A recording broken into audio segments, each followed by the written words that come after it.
Oh, hi everybody. My name is Ophira. It's a Hebrew name. It just didn't take off like Rachel or Sarah. It's actually Israeli, and I was helping this Israeli tourist, and I was like, oh, you're from Israel? My name's Ophira. And he goes, no, not Ophira, Ophira! Because only an Israeli would correct you on your own name. They are a gentle people, a gentle people. I love this springtime where no one quite knows what to wear yet. The transition fashion. I saw this girl wearing shorts, tights, high socks, and boots. And I just wanted to run up to her and go, you know what you would love? Pants! Brings it all together. You don't have to dress a la carte anymore. There's one thing exciting for you. So yeah, I grew up in Calgary, Alberta, and now I live in Brooklyn, New York. So it was a lateral move.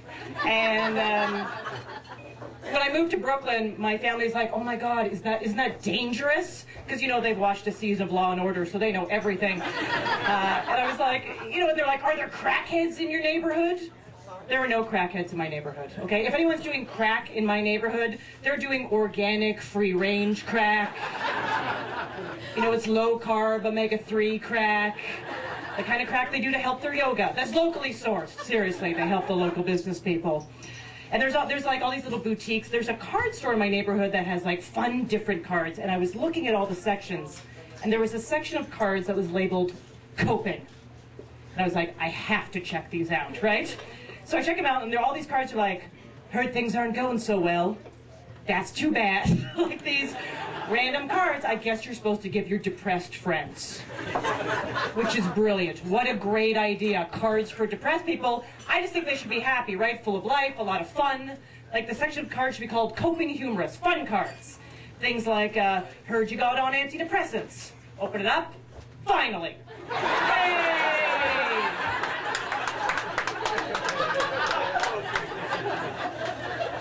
I know you feel like the world is against you, but really it's just me and Mom.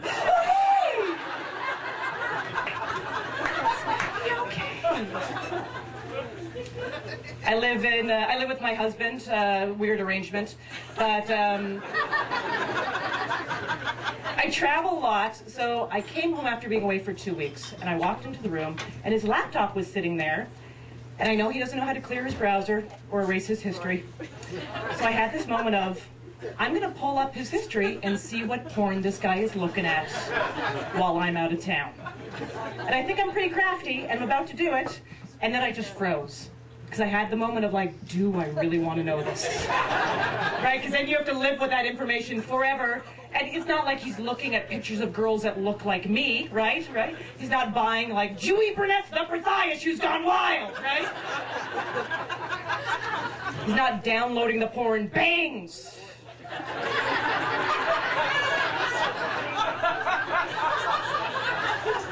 Which does exist, by the way.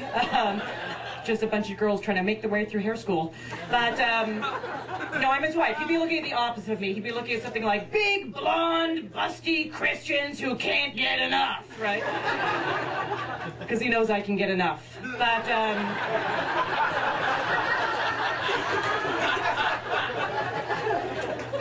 I don't know who has the discipline to stop themselves from an answer that is one click away. I do not. So I brought up the last website he had viewed. And I started reading it, and I was like, oh my God, because it was a website called Mugglecast. Do you know what that is? That is a website for Harry Potter enthusiasts.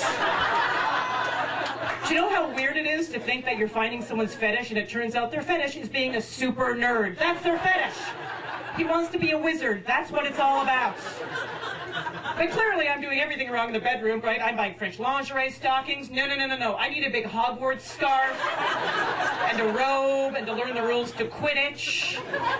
When I climax, I should go Expelliarmus or something.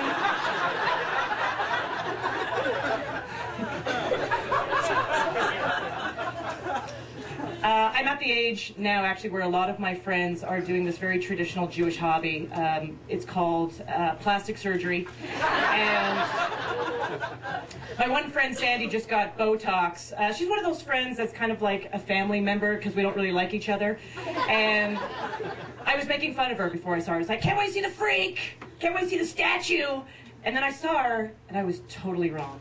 She looks beautiful. She really does. She looks gorgeous. And I love the fact that I can't see her judge me. A great side effect. And I just like the expression on her face, because she just has the one, but,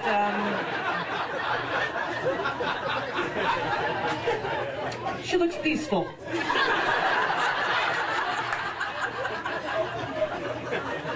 We call it a tight tranquility. It's very nice.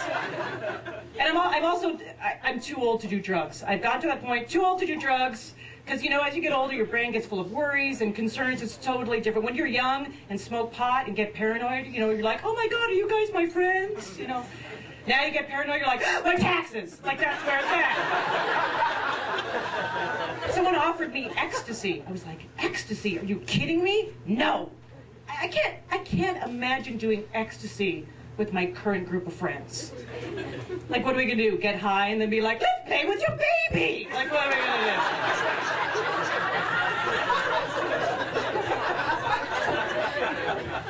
I don't get picked up a lot anymore, but I did get picked up on the bus. Yeah, that's how low the bar is in my life. And this guy had a great opening line. He goes, guess where I spent the last 15 years? I was like, Peru? He's like, prison. I was like, oh, excellent. That is fantastic. I'm so happy we're talking. And then he goes, are you married? And I go, yeah. And he goes, too bad. And I was like, wow.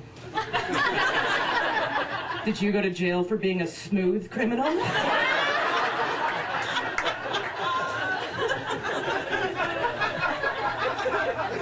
Then he goes, do you have any kids? And I go, no. And he goes, well, you should get on that.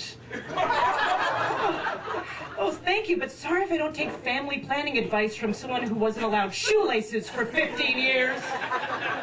And then he goes like this, and gives me his number. I'm like, oh yeah, we should hang out. We should have coffee. Clearly we have so much in common. You've done bad things, I've done bad things. Like, you once accidentally killed a man, I once accidentally replied all. We don't have to talk about it. The one thing I miss, now that I'm married, I have to say the one thing I miss is being taken out, just like going on dates and being taken out by people. I just loved it. And I will say this though, you knew as soon as the guy would pay, as soon as he laid the money down to pay for the meal, they would get this glint in his eye that said, you owe me sex. Right, every time. And I hated it. I felt so guilty about it. I'd be at some gorgeous restaurant with some guy I barely knew, you know, staring at a menu, looking at him, going like, you're like a stranger to me, and I'm exhausted. So what on this menu says hand job?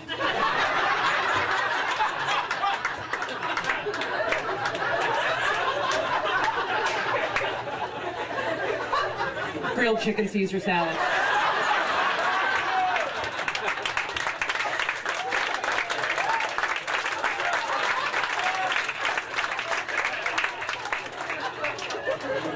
And I think it would be helpful if you ever go somewhere fine dining, fancy place, you know, they give the man a menu with prices, but then they give the woman a menu with no prices, right? Because you're so pretty, you don't get to see the dirty money. I think that you should get a menu with symbols, right? So you can play in your evening and figure out what it's going to be about.